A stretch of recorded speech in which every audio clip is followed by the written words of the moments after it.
Halo teman-teman, selamat siang. Kembali lagi ketemu dengan saya, dengan Johan dan dengan istri saya. Tika. Dan ini tentunya di salah satu segmen dari JRW Box Media. Jadi kembali di sesi hari ini kita mau ngobrol santai membahas mengenai persiapan terutama dari sisi finansial apa saja yang harus diperhatikan bagi para pasangan muda nih, terutama yang sudah siap untuk melanjutkan ke jenjang pernikahan. Nah, oh ini setelah menikah ya? Iya, Ini setelah menikah ya? Pak. Oh ya maaf ya, ini berarti setelah menikah. Jadi ini berarti setelah menikah. Oke, jadi sebenarnya itu lanjutan dari yang topik yang sebelumnya. Nah, jadi kalau di topik hari ini persiapan secara finansial ya setelah menikah. Nah, jadi kita juga sudah mendapatkan ada beberapa pertanyaan nih dari teman-teman semua. Thank you pertanyaan yang sudah masuk. Dan langsung aja ya kita akan bahas satu persatu. Pertanyaan pertama adalah apa yang harus dipersiapkan dalam perencanaan keuangan setelah menikah? Minimal 3 item yang harus dipersiapkan secara finansial. Nomor satu Ya, kayak betul deh. itu jawabannya yang pasti rumah lah ya. Itu rumah tuh penting banget. Karena daripada itu intinya penting, pokok itu rumah nomor satu. Nomor dua, Pak. Iya Bu. Nomor 1 tadi rumah. Nomor 2 ya pasti tabungan sih. Ya dana darurat dong. Tabungan bersama itu tadi ya kita harus benar-benar persiapkan gitu ya, karena itu mutlak lah kita harus siapin. Nah yang ketiga berarti apa? Nomor tiga kita lebih pilih ke kendaraan karena biar gimana pun juga itu penting juga sih untuk kendaraan apapun itu ya, mau itu roda 4, roda 2 sesuai dengan kemampuan. Maksudnya gini, kalau rumah itu kan karena pentingnya kalau untuk pasangan yang masih muda itu kan dia harus benar-benar tentuin mungkin tipe KPR apa yang emang cocok kan, terutama dari sisi budgetnya. Jadi paling enggak itu udah harus dibahas dulu deh berdua sama pasangan. Nah jadi kalau bisa mungkin di bagian yang itu tuh harus ada obrolan yang mendalam, karena kan pasti ada persiapan DP-nya, udah gitu nanti ya mungkin harus persiapan cicilan gitu ya. Nah terus kalau yang tadi nomor 2 kan tabungan atau dana darurat. Nah itu diusahakan sekali harus benar-benar bisa dialokasiin. Jadi karena itu benar-benar simpanan kita. Jadi itu juga harus komitmen antara pasangan deh.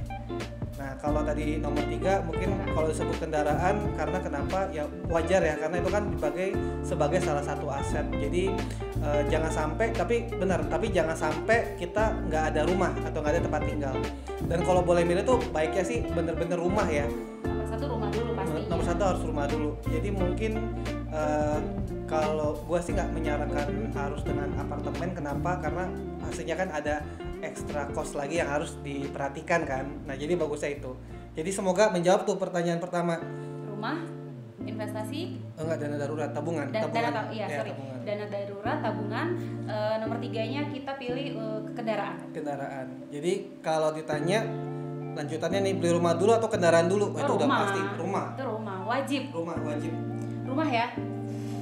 Okay. Mungkin sekilas lagi deh, kenapa rumah? Karena kadang ada orang yang berpikir kan kalau ambil rumahnya nanti dulu masih bisa deh, tapi sebaiknya jangan gitu. Makanya kalau bisa deh diusahakan dulu itu rumah.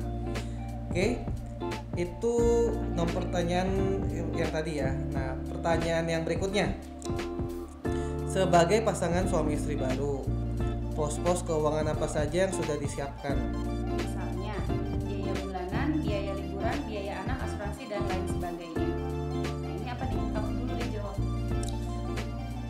Pos-pos keuangan apa saja ya, pasti kalau pos pengeluaran ya. Kayaknya kamu nomor 1 yang ini deh. Kayak dia lebih ke asuransi sih. Enggak juga. Iya. Iya itu bisa, karena kan ya itu harus penting ya. Oke, maksudnya gini, yang standarnya pasti biaya bulanan dulu deh ya, karena 10-15% itu kan paling enggak kita udah harus bisa alokasiin ya dari situ dulu.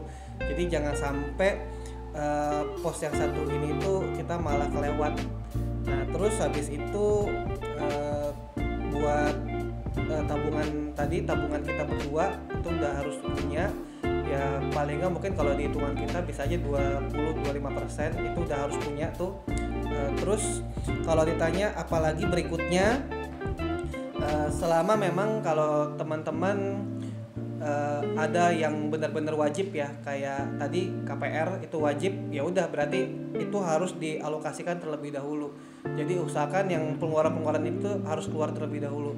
Nah mungkin kalau untuk khusus gue sendiri ya sebagai kepala keluarga, pos asuransi ini salah satu pos yang sangat kritikal. Kenapa? Karena ini kan terkait sama resiko ya. Jadi in case kalau kenapa-kenapa dengan pencari nafkah ya, dalam hal ini yang pencari nafkah utama ya, paling enggak itu bisa menyediakan untuk keluarga yang terbaik. Jadi pos asuransi itu juga sudah harus jadi satu paket.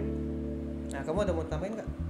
Kalau di sini sih kan contohnya itu kan mungkin biaya liburan. Kalau biaya liburan sih kita nggak membudgetkan khusus ya, karena liburan sih kita ya berjalan dengan sendirinya. Kalau misalnya sewaktu-waktu kita mau ke sana, ya itu tadi, karena kita ada dana simpanan tersendiri gitu untuk liburan, atau misalnya kita ada mau yang kita beli, oke, kita pakai dana liburan, dana darurat itu gitu. Iya. Nah, cuman yang paling penting lagi, maksudnya di luar yang tadi kita udah sebutin ya, pastiin tadi alokasinya itu, persentasenya itu jangan sampai kelewat.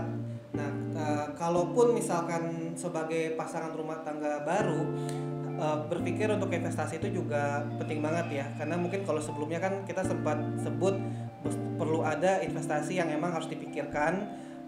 Bagusnya kalau emang tadi ya, kalau emang nggak mau terlalu pusing, ambil aja reksadana. Cuman selebihnya di luar itu kalau mau explore yang lainnya juga dipersilakan aja, itu banyak banget ya. Ada saham kan, Logam Mulyo, atau mungkin kalau yang resikonya rendah bisa deposito, tapi itu harus ada karena uang kita harus terus berkembang. Nah kalaupun nanti misalkan mau mengeksplor yang resikonya lebih tinggi tapi dengan return yang lebih bagus juga kayak saham, nggak ada masalah juga. Cuman pastikan aja ya, satu, kesiapan dananya, lalu kematangannya kita dalam kelola itu aja. Oke. Juga sama. Tadi bagaimana mengatur pos-pos keuangan itu udah. Investasi di sini kita udah jawab juga. Nah terus Ya udah, ini udah. nomor 5.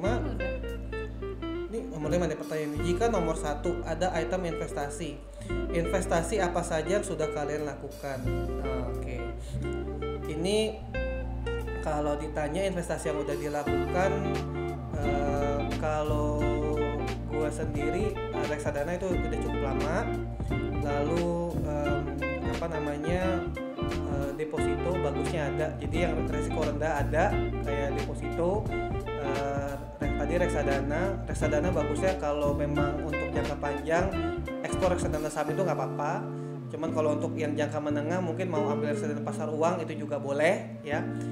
Terus kalau nanti mau ditambah lagi dengan saham yang kayak tadi juga gue udah bilang, ditambah, cuman pastikan aja dananya ada sama kita emang udah harus belajar investasinya, kurang lebih gitu ya teman-teman.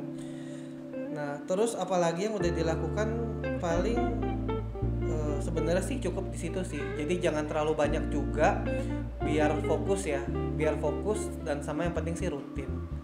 Kurang lebih itu sih ya. Oke. Apalagi mau tambahin, nggak ada ya? Aku udah cukup.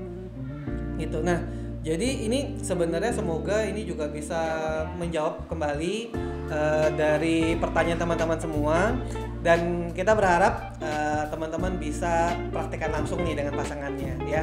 Jadi pesan-pesan dari kita cuma itu aja, yang penting budgetnya disiapkan rutin ya.